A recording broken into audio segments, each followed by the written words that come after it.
जिस प्रकार भौतिक संसार में हम अपने बच्चों को सही शिक्षा देने के लिए छड़ी से दंडित करते हैं, उसी प्रकार यहोवा परमेश्वर हमें वचनों से दंडित करता है। प्रकाशित वाक्य की पुस्तक दृष्टांतों का उपयोग करने वाली भविष्य सूचक पुस्तक है। इसमें लिखा कुछ होता है और मतलब कुछ और होता है। इस आपकी ली हुई शिक्षा दूसरों के विनाश का कारण बन सकती है। कृपया जो शिक्षा ग्रहण करें, बाइबल से उस शिक्षा को परख करें ताकि आप भी दोषी न ठहराए जाए। हम भौतिक जीवन में पानी से बपतिस्मा लेकर पाप से दूर होते हैं और नए सिरे से जन्म लेते हैं। उसी प्रकार आत्मिक जीवन को उन्नत करने के लिए हमें वचनों से या कहें आग से बपतिस्मा लेना चाहिए। सभी को जय मसीह की। मैं रॉकी मसीह, स्वागत है आपका हमारे यूट्यूब चैनल पर। हमारा विषय है आग से बपतिस्मा। हमें इस विषय को जानने से पहले यह जानना चाहिए कि बाइबल के अनुसार आग का क्या अर्थ है। आग का दृष्टांत रूपी अर्थ। आग का दृष्टांत रूपी अर्थ वचन है। वचन को ही दृष्टांत में आग बोला गया है। हम वचन देखें लूका 12 अध्याय और उसकी 49 आयत। मैं पृथ्वी पर आग लगाने आया हूँ और क्या चाहता हूँ केवल यह कि अभी सुलग जाती। आमीन। यानी यीशु अपने पिता के वचन इस पृथ्वी पर लेकर आया और उन्हीं वचनों को वह संसार के लोगों के हृदय में डालकर ज्वलनशील रखना चाहता है। इसलिए यीशु दृष्टांत में आग लगाने की बात कहता है। इसलिए हम वचन को बाइबल के अनुसार आग भी कह सकते हैं। आग दो प्रकार की होती है, एक भौतिक अग्नि, दूसरी आत्मिक अग्नि। भौतिक अग्नि, हम भौतिक अग्नि की बात करें तो सब कुछ जलाकर राख कर सकती है। इसे हम सफाई के लिए भी इस्तेमाल करते हैं। यह गलत इस्तेमाल पर नाश भी कर सकती है। आत्मिक अग्नि, भौतिक आग की तरह परमेश्वर के वचन भी एक ही समय में दो कामों में आ सकते हैं। पहला, वचन या कहें आत्मिक अग्नि हमारे पापों को साफ करती है। दूसरा, परमेश्वर के नियम के रूप में लकड़ी की तरह लोगों का दंड भी करती है। आत्मिक अग्नि के द्वारा दंड। जिस प्रकार भौतिक संसार में हम अपने बच्चों को सही शिक्षा देने के लिए छड़ी से दंडित करते हैं, उसी प्रकार यहोवा परमेश्वर हमें वचनों से दंडित करता है। हम वचन देखें यिर्मयाह 5 अध्याय और उसकी 14 आयत। इस कारण सेनाओं का परमेश्वर यहोवा यूं कहता है, ये लोग जो ऐसा कहते हैं, इसलिए देख मैं अपना वचन तेरे मुंह में आग और इस प्रजा को काट बनाऊंगा और वह उनको पसंद करेगी। आमीन। यानी परमेश्वर का वचन हमें छड़ी के समान दंडित करता है। इसलिए परमेश्वर का वचन लोगों का न्याय करने के लिए एक मानक भी है। पुराने नियम में आग से दंड के विषय में भविष्यवाणी। पुराने नियम की दंड की भविष्यवाणी की बात करें तो हमें उनको चेतावनी के रूप में ग्रहण करना चाहिए, क्योंकि जो भविष्यवाणी पुराने नियम में की गई थी उनकी पूर्ति नए नियम यीशु के पहले आगमन में हुई और पूर्ति हो जाने पर भी लोगों ने भविष्यवाणी को अपने जीवन में नहीं लिया। इसलिए परमेश्वर ने उनको वचन के द्वारा दंड किया। हम वचन देखें मलाकी 4 अध्याय और उसकी 1 से 2 आयत। क्योंकि देखो वह धड़कते भट्टे का सा दिन आता है जब सब अभिमानी और सब दुराचारी लोग अनाज की खूंटी बन जाएंगे और उस आने वाले दिन में वे ऐसे भस्म हो जाएंगे कि उनका पता तक न रहेगा। सेनाओं के यहोवा का यही वचन है। परंतु तुम्हारे लिए जो मेरे नाम का भय मानते हैं, धर्म का सूर्य उदय होगा और उसकी किरणों के द्वारा तुम चंगे हो जाओगे और तुम निकलकर पाले हुए बछड़ों के समान कूदोगे और फांदोगे। आमीन। यानी जो मेरा भय मानते हैं उनके लिए एक सूर्य उदय होगा जिसकी किरणों के द्वारा तुम चंगे होंगे। लेकिन जो अभिमानी और दुराचारी लोग हैं वह त्याग दिए जाएंगे। और इस वचन की पूर्ति यीशु के पहले आगमन के समय में हुई, क्योंकि यीशु यहोवा परमेश्वर के वचन से लोगों को दंड करता था। हम वचन देखें यूहन्ना 8 अध्याय उसकी 44 से 45 आयत। तुम अपने पिता शैतान से हो और अपने पिता की लालसाओं को पूरा करना चाहते हो। वह तो आरंभ से हत्यारा है और सत्य पर स्थिर न रहा, क्योंकि सत्य उसमें है ही नहीं। जब वह झूठ बोलता तो अपने स्वभाव ही से बोलता है, क्योंकि वह झूठा है वरन झूठ का पिता है। परंतु मैं जो सच बोलता हूँ, इसीलिए तुम मेरा विश्वास नहीं करते।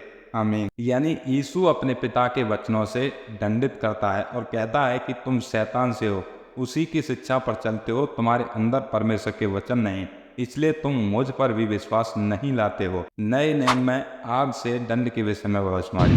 हम प्रकाशित वाक्य के युग में जी रहे हैं और हमें इस समय के लिए की गई भविष्यवाणी को जानना बहुत ही आवश्यक है। इस युग के लिए आग से दंड के विषय में की गई भविष्यवाणियां बहुत कुछ बताती हैं। ये सब दृष्टांतों में की गई भविष्यवाणियां हैं। हम वचन देखें प्रकाशित वाक्य 8 अध्याय और उसकी 7 आयत। पहले स्वर्गदूत ने तुरही फूकी और लहू से मिले हुए ओले और आग उत्पन्न हुई और पृथ्वी पर डाली गई, और पृथ्वी की 1/3 जल गई और पेड़ों की 1/3 जल गई और सब हरी घास भी जल गई। आमीन। यहाँ हम वचन के द्वारा जान पाते हैं कि प्रकाशित वाक्य की पुस्तक दृष्टांतों का उपयोग करने वाली भविष्य सूचक पुस्तक है। इसमें लिखा कुछ होता है और मतलब कुछ और होता है, इसलिए यह वचन पेड़, पृथ्वी और घास का बाइबल के अनुसार कुछ और मतलब है। ये शब्द लोगों को संदर्भित करते हैं और पता चलता है कि आग यानी वचन के द्वारा पृथ्वी के लोगों का दंड होगा।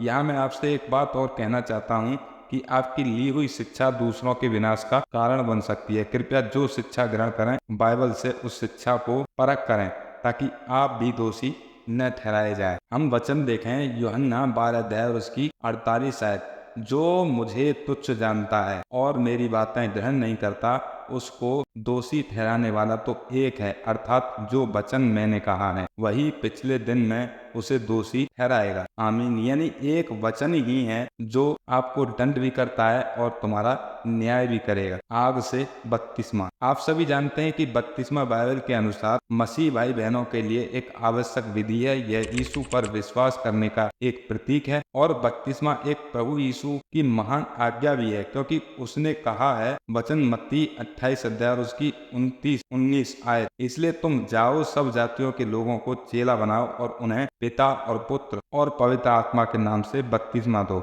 आमीन। बपतिस्मे का उद्देश्य यह भी है कि जो प्रभु परमेश्वर पर विश्वास करता है वह नए सिरे से जन्मे। हम वचन देखें यूहन्ना 3 अध्याय उसकी 5 से 7 आयत। यीशु ने उत्तर दिया, मैं तुमसे सच सच कहता हूँ, जब तक कोई मनुष्य जल और आत्मा से न जन्मे तो वह परमेश्वर के राज्य में प्रवेश नहीं कर सकता। क्योंकि जो शरीर से जन्मा है वह शरीर है और जो आत्मा से जन्मा है वह आत्मा है। अचंभा न कर कि मैंने तुझसे कहा, तुझे नए सिरे से जन्म लेना अवश्य है। आमीन। यानी हमें पुरानी जिंदगी त्याग कर नए सिरे से जन्म लेना। उसी प्रकार आग यानी वचन से बपतिस्मा लेना, अपनी आत्मा को धोना और साफ कर नए सिरे से जन्म लेना है। यानी जो शिक्षा हमने अपने अंदर डाल रखी है उसे निकाल फेंकना।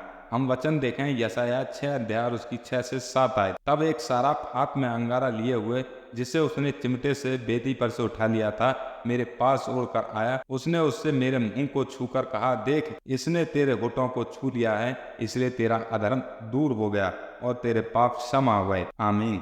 यानी आप भौतिक जीवन में पानी से बपतिस्मा लेकर पाप से दूर होते हैं और नए सिरे से जन्म लेते हैं। उसी प्रकार आत्मिक जीवन को उन्नत करने के लिए हमें वचनों से या कहें आग से बपतिस्मा लेना चाहिए ताकि हम आत्मिक उन्नति कर सकें। शैतान की आग।